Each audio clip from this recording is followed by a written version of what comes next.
Hello student, welcome to Equator Academy Dehradun. और मैं लाया हूँ फिर से आप लोग के लिए जो न्यूज़पेपर है उनके कुछ इम्पोर्टेंट आपके जो आर्टिकल्स हैं उनके बारे में हम लोग डिस्कशन करेंगे और समझेंगे किस तरीके से आपके प्रीलिम्स के एग्ज़ाम में और थोड़ा बहुत मेंस के एग्ज़ाम में इसमें आ सकता है। तो जैसे कि आप पहला स्लाइड देख रहे हो, सुप्रीम कोर्ट में जैसे कि आपकी एक केस चल रहा है ईवीएम मशीन को लेके और वीवीपैट को लेकर।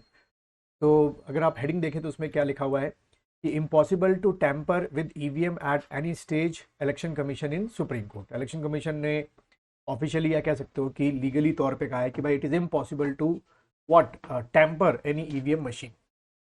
अब अगर इस केस को देखें तो यहाँ पर क्या है कि Thursday said it is impossible to tamper electronic voting machine at any stage even as the Supreme Court reserve its judgment on plea that 97 crore registered voters in the country। और आज हमारे 19 तारीख से वोटिंग हमारे यहाँ शुरू हो गई है भारत में, यानी कि कह सकते हो लोकसभा का इलेक्शन का जो पर्व है, पावन पर्व जो है वो शुरू हो चुका है।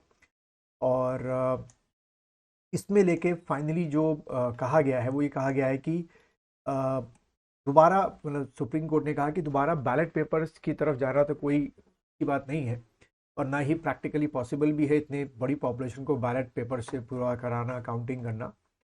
तो यहाँ पे जो 2 दिन का हियरिंग हुई उसमें साफ साफ कहा गया कि जो वीवीपैट है उस पर आपको भरोसा रखना पड़ेगा, पहली चीज़। दूसरी चीज़ कि अभी का जो कॉन्टेक्स्ट है कि जो वीवीपैट होता है, वीवीपैट क्या हो गया आपका, very voter verifiable paper audit trail. ठीक है, उसमें क्या होता है जो अभी करेंटली सिनेरियो है कि सिर्फ 5 आपके बूथ का किसी भी कॉन्स्टिट्यूंसी में, जैसे मान लीजिए एक कॉन्स्टिट्यूंसी है, एक लोकसभा की सीट है, उसमें मान लीजिए आपके करीब 50 बूथ है, मान लीजिए 50 बूथ है। तो 50 बूथ में से सिर्फ 5 कोई भी रैंडम बूथ चुने जाएंगे और वहां पर जो वोटिंग मशीन में बटन दबे हैं और जो वीवीपैट में पर्चियां गिरी हैं उनका मिलान किया जाएगा। ठीक है, इससे हम मान लेते हैं कि बाकी के जो 45 जगह हैं उनमें बिल्कुल सही जो बटन जिस पार्टी को आपने दबाया होगा बटन कैंडिडेट के लिए वो उसको वोट गया होगा। तो सुप्रीम कोर्ट ने भी यही बात बोली कि ये एक वैलिड तरीका है। जो प्ली करने वाले थे वो 100% मिलान की बात करी, 50 के 50 मिलान करें तो उसमें बहुत बहुत टाइम लगता और वो प्रैक्टिकली पॉसिबल तो होता लेकिन बहुत टाइम टेकिंग आपका होता। खैर उसको मना कर दिया गया है। अगर यहाँ से हम लोग बात करें क्या, थोड़ा बहुत ईवीएम का हिस्ट्री देखें तो ये है कि EVM was first conceived in 1977। It prototype develop by, किसने किया है ये एग्जाम में आ सकता है, ईसीआईएल। ये आपके प्रीलिम्स के लिए इंपॉर्टेंट हो गया। Electronic corporation of India limited, Hyderabad ने। अब PCU under department of atomic energy. ठीक है, तो ये किसके अंडर में है, डिपार्टमेंट ऑफ एटॉमिक एनर्जी के अंडर में है। इन 1979 was demonstrated by election commission of India, पहली बार दुनिया के सामने रखा गया या पार्टीज के सामने, before the representative of political party on August 6 1980। ठीक है, उसके बाद अगर हम बात की जाए आगे कि article 324 of the Constitution of India for the use of EVM and on 19 May 1982 EVM were first used on a pilot basis to conduct the election. पहली बार ईवीएम का यूज कब आया, पहली बार हुआ पायलट बेसिस पे, तो टिक करके आना 1982 में आपका इसका यूज हुआ। द लॉ वॉज अमेंडेड, यानी कि लगभग लगभग आज से आप 42 साल के पहले बात समझ सकते हैं। ठीक है, उसके बाद the law was amended by Parliament in December 88 and new section 61A was included in the Representative of People Act 1951, thereby empowering the Election Commission of India to use EVM. The amendment came into effect कब हुआ, 15th March 1989 को, and after convincing demonstration of prototype developed by Bharat Electronics Limited, Bangalore was selected along with ECIL to manufacture EVM।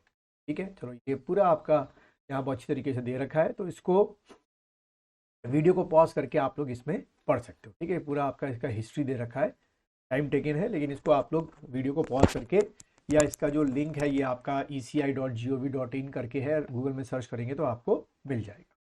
चलिए अगले news की तरफ हम लोग बढ़ते हैं। अगला जो आपका न्यूज़ है, और अगला न्यूज़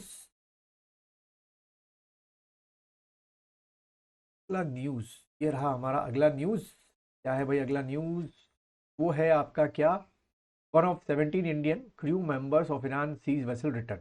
आउट ऑफ 17 जो है ये आपकी Ann Tessa Joseph deck cadet who was on board the seized vessel on arrival at Kochi airport in, ठीक है, इनको इनकी वापसी हुई है।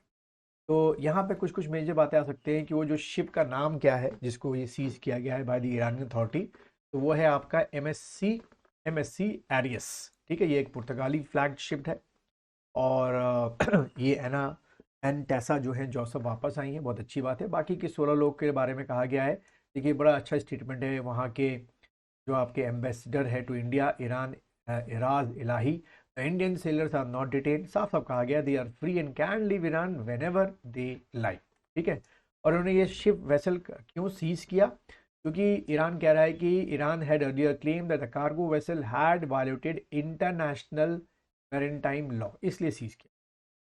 यानी कि एक बार इसको हम लोग ईरान को देख लेते हैं थोड़ा पॉलिटिकल मैप में। तो देखिए ईरान के नॉर्थ पे आपका कैस्पियन सी है, साउथ में पर्शियन गल्फ है आपका, कुछ इस तरीके से क्वेश्चन बनेंगे। इधर इराक है आपका, उधर आपका आर्मेनिया हो गया, अजरबैजान हो गया, तुर्कमेनिस्तान हो गया जो बाउंड्री शेयर करता है, अफगानिस्तान हो गया और पाकिस्तान हो गया।